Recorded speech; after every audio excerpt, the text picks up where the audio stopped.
So this is the iENYRID S1. Let's take it out of the box and see what it's all about.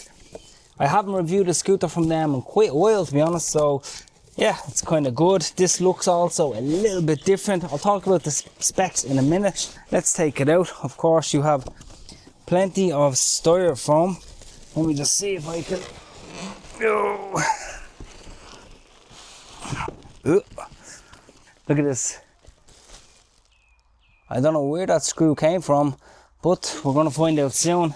That's one thing I've learned, is when you're taking scooters out of the box or e-bikes, double check the styrofoam, because sometimes you're missing screws and you don't know where it is, and sometimes you're missing side caps, nut caps. It can be a headache to find them, so double check your packaging. Okay, so what do we have here? We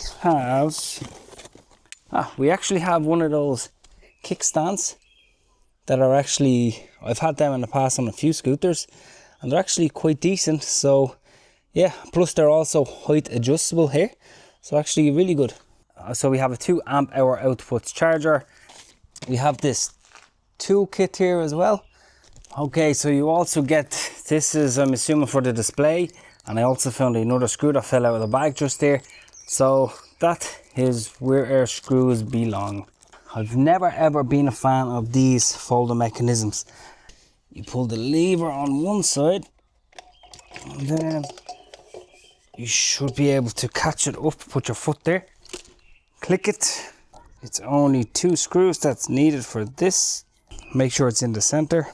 So the first test that I done was, of course, a speed test. Let's have a look at that, and then I'll talk about it after. Okay, top speed test, S1. Full charge, tires are pumped.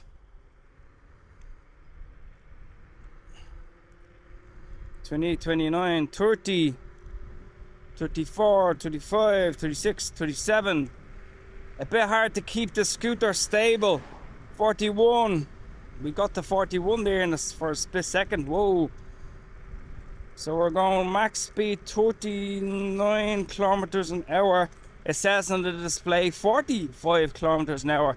So the display is off by basically 5-6 kilometers, which is actually quite a good bit.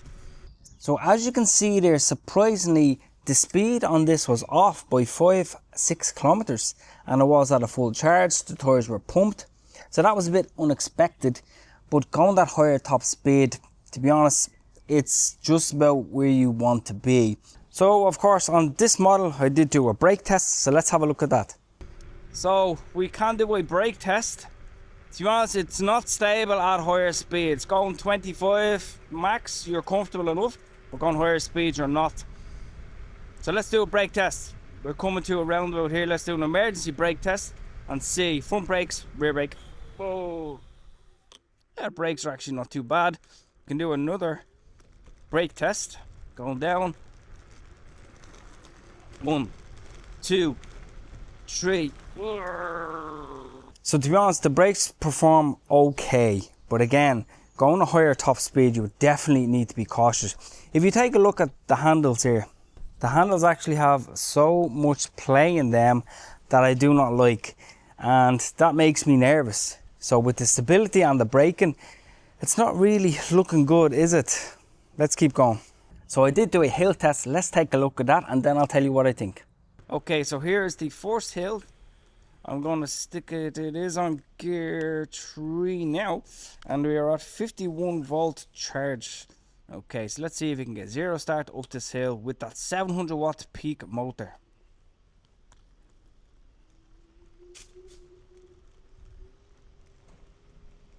Yeah, we're going 9 kilometers an hour. It's getting a bit steeper. 13 kilometers an hour, 12 kilometers an hour. So yeah, it's not that bad of a hill climber, but of course if you have steeper hills it will struggle a little bit. Okay, second hill, 0 start, tiny bit on the steeper side.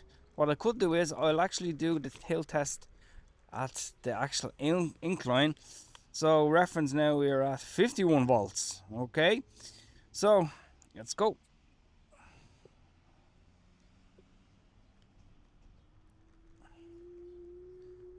we're getting there. It is climbing. This is actually not doing too bad of a job getting up there. So yeah, it's actually decent enough. So as you can see there, this motor is 700 watts peak, and I didn't expect it to perform miracles, so it did get me up that average size hill. But if you live in a very hilly area, it's definitely going to struggle. So again, not a lot of good things to say so far about the S1. So let's talk about the suspension. Let's have a quick look at that test. Okay, time to see what the suspension is like. This road is a bit bumpy. Now there is a lot of space on the deck on this scooter, as you can see. So actually plenty of space there. So comfort wise, standing is not too bad. Plus you have a very generous back kick plate on this. But overall, of course you cannot take this off-road or anything like that. But it is absorbing bumps here on the road, doing actually quite a decent job. But when you get to those higher speeds, the stability definitely plays a part. So on a back road like this, yeah, you definitely need to be cautious. Could you go off curbs with this? Yeah, no problem. Of course you could go off curbs with this and not have an issue. But I'm really holding on to this scooter, because I'm worried about losing control and falling. So I'm not enjoying the ride, to be completely honest, which is unfortunate. But I kind of had that feeling when I knew by the style of frame, the style of the front fork on these. So here's a small, very small trail. Let's just see. Grass is nice and dry today, so whoa. The torque from the motor is not too bad. Of course you can't be stupid and take this on an off-road trail, a full off-road trail, because it just wouldn't be able. But it is quiet. There's not a lot of noise coming from the scooter. But I am slightly worried about the stem on the scooter at the front, because it just doesn't feel sturdy enough for you to kind of go rough with the scooter at the same time. So 100% cautiousness is definitely something that's going to be needed on this scooter. So again, I have had many scooters in the past, again with this style of frame, that have actually had poor suspension. But the suspension on this is actually very nice, very soft. There's a good bit of travel there, and you will bottom out this suspension. At the end of the day, it's not an off-road scooter, so that's where the S1 gets a plus. Plus of course you have that nice big wide deck there for comfort, so it's actually quite good in that respect. Let me give you a brief look. So basically you hold down this button here, then the scooter asks for a password. You can't really see it here because it is quite bright out, but the password is actually 3 zeros, and then you double tap the power button, then the display actually comes on. You have 3 gears here, 1, 2 and 3. Then you have a horn here. You have of course your lights, plus this model actually does have indicators left, right. Unfortunately this broke when I did actually take this out of the box, or maybe it was broken in the box, I'm not too sure. So definitely just be careful with that. But it does have indicators left, right. As you can see there, it is quite faint, but it's not too bad. Like what I said, deck is quite large, very big. Folding mechanism is questionable. Again, you've all these nuts, you've all these bolts, you've these screws. I mean, it's just has me worried. Height, the handlebar height is actually completely adjustable, so it's suitable for riders, I would say, up to around 6 foot, 6'1". You have a standard finger throttle here. Grips are actually nice and big, quite comfortable. Big wide handlebars as well, so very happy with the upper part of the scooter. You have of course really good 10-inch hybrid tires. These are one of the cheaper variants though, because the more expensive ones have a nice side tread here for gripping going around bends. So I wish they would have that, but it is what it is. Mudguards are quite nice, quite sturdy, no noise from the scooter at all. You of course have your standard mechanical disc brake in here, and of course you can rest your foot here. Plus you actually have RGB lights, as you can see they're flashing all underneath the scooter. So what I'm going to do is I'm going to just go through what it says on the website about the scooter and then give my overall opinion. I'm going to be doing this in most of the reviews from now on, just to give you a complete breakdown on what this scooter has. So of course it does have that 700 watt motor with that max speed. Of course, as you see, I only got 38 to 39 kilometers.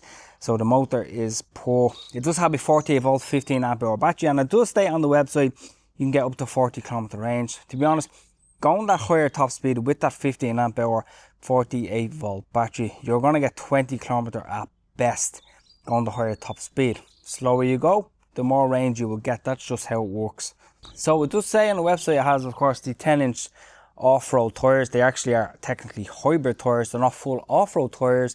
It does say it has EBS braking that I'm looking here on the website. To be honest, I didn't find that it had EBS braking. That's just my opinion.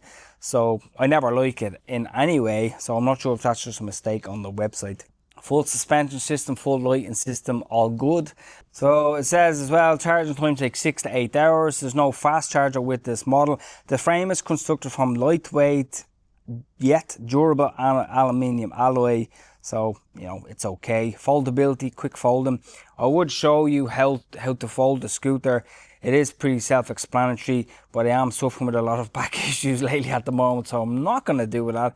But the scooter weighs 25 kilograms net weight. What do I like about it and what do I dislike about it?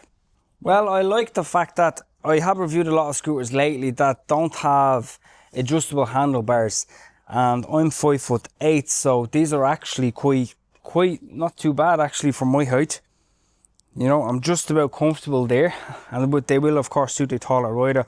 Plus the kickstand on this is actually very nice. I also like the suspension on it. It's quiet, it's bouncy, it has a nice bit of travel, very comfortable deck, and a nice place to obviously rest your foot at the back. And I do love the tires.